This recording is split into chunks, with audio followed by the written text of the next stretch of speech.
इस बच्चे का नाम मिगेल है। मिगेल अपने परिवार की कहानी बताता है कि उसके दादा के दादा अपने गाने के शो में अपने परिवार को छोड़कर चले गए, जिसमें उनकी पत्नी और बेटी कोको थी। दुख और गुस्से में उनकी पत्नी ने उनकी सारी यादें मिटा दी और उनकी तस्वीर भी फाड़ दी, और उनकी पत्नी ने अपना घर चलाने के लिए जूतों का काम करना शुरू कर दिया, और ये काम अपनी बेटी कोको को भी सिखाया, और धीरे धीरे उनका ये काम आगे बढ़ता रहा, जिससे वो काफी खुश थे और सब लोग कोको के पिता को भूल गए।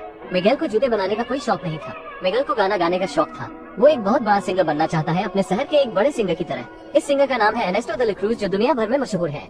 लोगों को उनका गाना बहुत पसंद आता था, और एक दिन वो गाना गा रहे थे तो उनके ऊपर एक बड़ी घंटी गिर जाती है, जिससे उनकी मौत हो जाती है।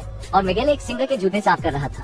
सिंगर उसे कहता है, अगर तुम कुछ करना चाहते हो तो वो करने की ताकत तुम्हारे अंदर है। अगर तुम गाना गाना चाहते हो तो तुम इस श्रद्धांजलि दिवस के टैलेंट शो में हिस्सा ले लो। वो सिंगर मिगेल को अपना गिटार दे देता है, लेकिन मिगेल की दादी को ये बात पता चल जाती है। वो मिगेल को डांटती है और वो सिंगर को जूते से मारती है। मिगेल उस शो में जाना चाहता था, लेकिन उसके घर वाले उसे नहीं जाने देते थे। लेकिन आज के दिन सब अपने परिवार के मरे हुए लोगों को याद करते हैं, और मिगेल उदास होकर एक पुराने कमरे में आता है, जहाँ उसने अपने पसंदीदा सिंगर की तस्वीर लगाई थी, और मिगेल उन्हें याद करने लगता है, और उसका शो में जाने का मन बहुत कर रहा था। लेकिन मिगेल के परिवार वाले कहते हैं अब इसको अपने जूतों के काम में शामिल कर लेंगे, और ये सब मिगेल को बिल्कुल पसंद नहीं आ रहा था। तभी मिगेल का कुत्ता मरे हुए लोगों की तस्वीर के पास से मिठाई खाने लगता है, लेकिन जैसे ही मिगेल कुत्ते को रोकने जाता है तभी एक तस्वीर गिरकर टूट जाती है, और ये तस्वीर मिगेल के दादी की माँ कोको के परिवार की थी। मिगेल देखता है इस तस्वीर में उसके दादा के दादा, जिनके हाथ में वही गिटार था जिस सिंगर को वो पसंद करता है। ये देखकर मिगेल बहुत ही खुश होता है, और वो सभी से कहता है कि मैं गाने का शौक इसीलिए हूँ क्योंकि मेरे दादा के दादा एक बहुत बड़े सिंगर थे, और ये भी कहता है मैं भी एक दिन उनके ही जैसा सिंगर बन के दिखाऊंगा।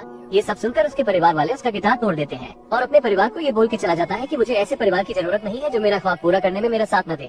अब वो उस शो में पहुंच जाता है, लेकिन उसे वहाँ पर कोई गाना गाने नहीं देता क्योंकि उसके पास गिटार नहीं था।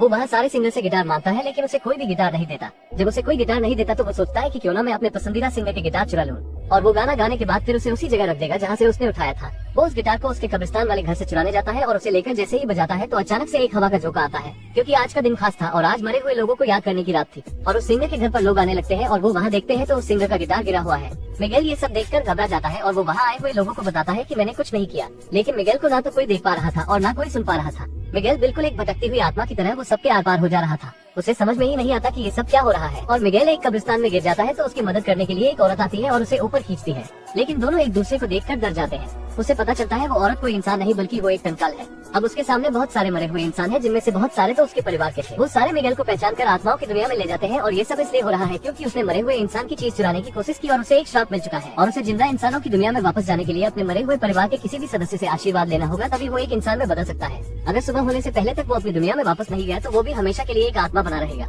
और जिनके घर में मरे हुए इंसान की तस्वीर नहीं रही तो वो इंसानों की दुनिया में जाने वाली ब्रिज को पार नहीं कर सकता। मिगेल ने अपने परदादी की तस्वीर गिरा दी थी और उसे अपने ही पास रखा होता है, इसीलिए उसकी परदादी ब्रिज को पार करके अपने परिवार से नहीं मिल पाती। जब उन्हें ये बात पता चलती है कि मिगेल के कारण ये सब हुआ है तो वो मिगेल पर काफी गुस्सा होती है, और उसे एक फूल देकर आशीर्वाद देती है, और साथ में ये भी कहती है आज से तुम संगीत का कोई भी सामान नहीं लोगे और संगीत से दूर रहोगे। और आशीर्वाद के बाद वो अपनी दुनिया में वापस आ जाता है, लेकिन वो फिर से गिटार चुरा कर भागता है, और फिर से वो भूतों की दुनिया में पहुंच जाता है, क्योंकि मरे हुए लोगों की चीज उसने दोबारा चुराई थी तो उस पर श्राप दोबारा लग जाता है। आत्माओं की दुनिया में आने के बाद वो महान माँ से कहता है कि मुझे आपके आशीर्वाद की जरूरत नहीं है, मुझे एक सिंगर बनना है और आप मुझे सिंगर बनने से रोक रही हैं। और मिगेल कहता है क्यों ना मैं अपने पर दादाजी के पास चला जाऊं जिन्हें मैं याद किया करता हूं। और वो सिंगर को ढूंढने निकलता है तो उसे हेक्टर नाम का एक कंकाल मिलता है। हेक्टर उस सिंगर को जानता था और हेक्टर मिगेल को एक कंकाल की तरह मेकअप कर देता है। हेक्टर के परिवार के किसी भी सदस्य ने उसकी फोटो अपने घर में नहीं लगाई, इसीलिए वो ब्रिज को पार करके इंसानों की दुनिया में नहीं जा सकता और अपने परिवार को नहीं देख सकता। अब उसकी महान माँ एक ड्रैगन को बुलाती है और हेक्टर मिगेल को उस महान सिंगर के घर लाता है जो कि वो आत्माओं की दुनिया में है। मिगेल देखता है कि वो सिंगर हर साल एक गाना गाने का शो रखता है, और उसे पता चलता है कि अगर मुझे सिंगर से मिलना है तो मुझे इस शो में गाना गाना पड़ेगा,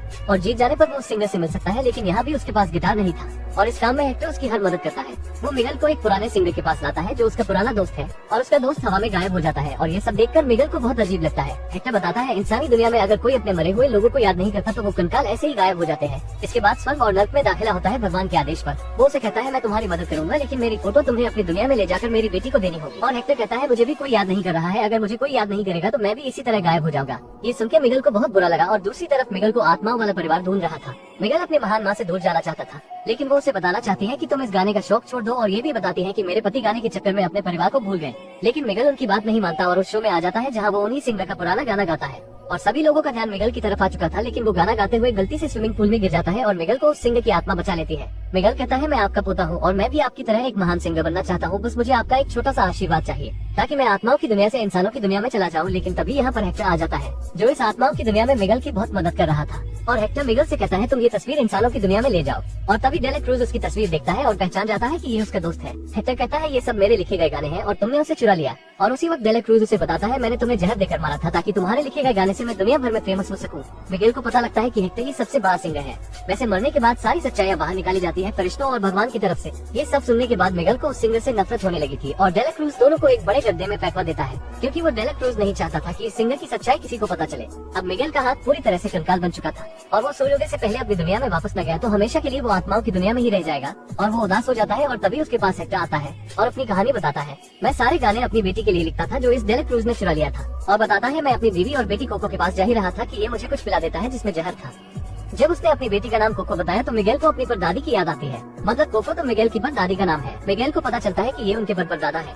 मिगेल ये समझता था कि डेला क्रूज उसके परदादा है क्योंकि उस तस्वीर में वही गिटार दिखाया गया है जो डेला क्रूज बजाया करता था, लेकिन उनका चेहरा फटा हुआ था। और तभी वहाँ पर हेक्टर की पत्नी भी आ जाती है और वो उन दोनों को वहाँ से ले जाती है। हेक्टर की पत्नी हेक्टर से बहुत नाराज थी और मिगेल उन्हें सारी सच्चाई बताता है कि जब कोको दादी के पिता अपने घर आ रहे थे तो उसी डेला क्रूज ने उन्हें जहर पिलाकर मार दिया था और इन्होंने अपने परिवार को छोड़कर बाहर गए तो थे लेकिन वापस भी तो आ रहे थे। हर बाप हर पति अपने परिवार और बच्चों के लिए कुछ करते हैं, चाहे उन्हें दूर जाकर करना पड़े, शहीद होकर मरना पड़े। हेक्टर अपनी बीवी से माफी मांगता है और हेक्टर की पत्नी हेक्टर को माफ कर देती है। अब वो ये फैसला लेते हैं कि हेक्टर को हम खत्म नहीं होने देंगे और हेक्टर को याद करने वाला इंसानी दुनिया में कोको के अलावा कोई नहीं है क्योंकि हेक्टर की सारी यादें हेक्टर की पत्नी ने मिटा दी थी और उसको सिर्फ उसकी बेटी ही याद कर सकती थी जो हमने कहानी की शुरुआत में एक बूढ़ी औरत को देखा था। हेक्टर की तस्वीर उस डेला क्रूज के पास है और उसी को लेने के लिए सभी परिवार मिलकर एक प्लान बनाते हैं कि हम सबसे पहले उस तस्वीर को उस डेला क्रूज के पास से छीन कर लाएंगे। और वो सभी उस डेला क्रूज के शो में पहुंच जाते हैं और हेक्टर की पत्नी हेक्टर की तस्वीर उस डेला क्रूज से छीन लेती है। लेकिन डेला क्रूज उस तस्वीर को लेना चाहता था क्योंकि वो यही चाहता था कि हेक्टर को कोई भी याद न करे और वो यहाँ से भी चला जाए। हेक्टर की पत्नी स्टेज पे आ जाती है और मिगेल उसे गाना गाने के लिए इशारे में कहता है। ये वही औरत है जिसने अपने परिवार वालों को कई पीढ़ियों तक म्यूजिक से दूर रखा है और आज वो लाखों लोगों के सामने एक स्टेज पर गाना गा रही है। लेकिन डेला क्रूज हेक्टर की तस्वीर लेने के लिए उसकी पत्नी के साथ डांस करने लगता है। वो सभी पीछे की ओर चले जाते हैं और डेला क्रूज मिगेल को मारते हुए कहता है कि अगर इंसानी दुनिया में किसी को पता चल गया कि मैं हेक्टर की गाने चुराता था तो मुझे कोई याद नहीं करेगा और तुम्हें अब मरना होगा हेक्टर की तरह। लेकिन मिगेल के परिवार के लोग कैमरे को डेला क्रूज की तरफ कर देते हैं और स्टेडियम में आए लोगों को सारी बात पता चल जाती है। वो मिगेल को नीचे फेंक देता है लेकिन उसकी पर दादी का रूहानी टाइगर उसे बचा लेता है। जब डेला क्रूज स्टेज पर आता है गाना गाने के लिए तो लोग उसका स्वागत करने के बजाय उसको मारने लगते हैं। इस डेला क्रूज की सच्चाई सबके सामने आ गई थी और डेला क्रूज को रूहानी टाइगर उड़ाकर किक मारता है और उसके ऊपर घंटी गिर जाती है और वहीं पर उसकी दोबारा उसी तरीके से मौत हो जाती है। सूर्योदय हो ही चुका है, अगर मिगेल घर न गया तो वो भी आत्मा बन जाएगा। और दूसरी तरफ हेक्टर भी मरने वाला था क्योंकि उसकी बेटी कोको भी उसे भूल रही थी। वैसे देखा जाए तो अनजाने में हेक्टर को बहुत बड़ी सजा मिली है। मिगेल के परदादा और उनकी पत्नी मिगेल को बिना कोई रोक और शर्त के आशीर्वाद देकर इंसानी दुनिया में भेज देते हैं। मिगेल अपनी दुनिया में पहुंचता है और अपने परदादा से वादा करता है कि मैं ममा कोको को आपको भूलने नहीं दूंगा। वो दौड़ते हुए अपने ममा कोको के पास जाता है। उसके दादी के रोकने के बावजूद वो अपनी परदादी के पास पहुंचता है और पापा पापा कहकर उन्हें याद दिलाता है और उसकी परदादी सिर्फ पापा ही कहती रहती थी, लेकिन आज वो कुछ नहीं कहती। मिगेल उनकी आधी तस्वीर दिखाता है लेकिन कोको उस पर ध्यान नहीं देती क्योंकि उनकी बहुत उम्र हो चुकी है। मिगेल के सभी घर वाले वहाँ पहुँच जाते हैं। उसकी दादी उसे ये सब करने से रोकती है लेकिन मिगेल के पिता उसकी दादी को रोक देते हैं। मिगेल रोते हुए गिटार बजाता है और उनका सबसे पसंदीदा गाना गाता है जो बचपन में कोको के पिता उन्हें सुनाया करते थे। इस गाने का नाम है रिमेम्बर मी। ये गाना सुनते ही कोको भी गाना गाने लगती है जो कई सालों से किसी से बोली तक नहीं थी। आज वो अपने पिता के सिखाए गए गाने को गा रही है। ये सब देखकर सभी की आंखों में आंसू आ जाते हैं। जब मैंने इसे पहली बार देखा था तो आंसू के साथ मेरी नाक भी बाहर आ गई थी और मैं पूरे दावे के साथ कह सकता हूँ कि ये मूवी देखने वाले इंसान की आंखों से आंसू जरूर निकालेगी। अगर आपने इसकी फुल वीडियो नहीं देखी है तो मैं विनती करता हूँ एक बार जरूर देखें। अब इसके बाद हम 1 साल बाद कोको के परिवार वालों को देखते हैं जो मिगेल की एक बहन भी आ गई थी, लेकिन कोको अपने पिता के पास जा चुकी थी और डेला क्रूज ने जो हेक्टर के लिखे गए गाने को चुराया था ये बात दुनिया भर में फैल गई थी। इसकी वजह मिगेल और उसकी परदादी कोको थी क्योंकि सबूत के तौर पर कोको के पास फोटो में हेक्टर वही हाथ में गिटार पकड़े खड़ा है और उसके पुराने चिट्ठी में लिखे गए सारे गाने। अब डेला क्रूज का सम्मानित घर तोड़कर हेक्टर के घर को सजाया गया है और दोनों दुनिया में सभी हेक्टर को सभी जानने लगे हैं। अब उसे कोई बुला नहीं सकता और दूसरी दुनिया के सभी परिवार खुश होकर अपने घर आते हैं और सभी को खुश देखकर वो भी इस खुशी में शामिल हो जाते हैं। इस मूवी से हमें क्या सीख मिलती है वो तो आप समझ ही गए होंगे। अगर सच में समझ गए तो कमेंट में हमें अपने दिल की बात जरूर बताना कि इस मूवी से हमें क्या सीख मिली। अगर आपको थोड़ी सी भी ये कहानी अच्छी लगी हो तो एक लाइक करके जाना और अगले संडे आपको इससे भी अच्छी वीडियो देखने को मिल सकती है, तो इसलिए चैनल को भी जरूर सब्सक्राइब करें। हम मिलेंगे आपसे बहुत ही जल्द अगली ऐसी ही धमाकेदार वीडियो में। तब तक के लिए गुड बाय।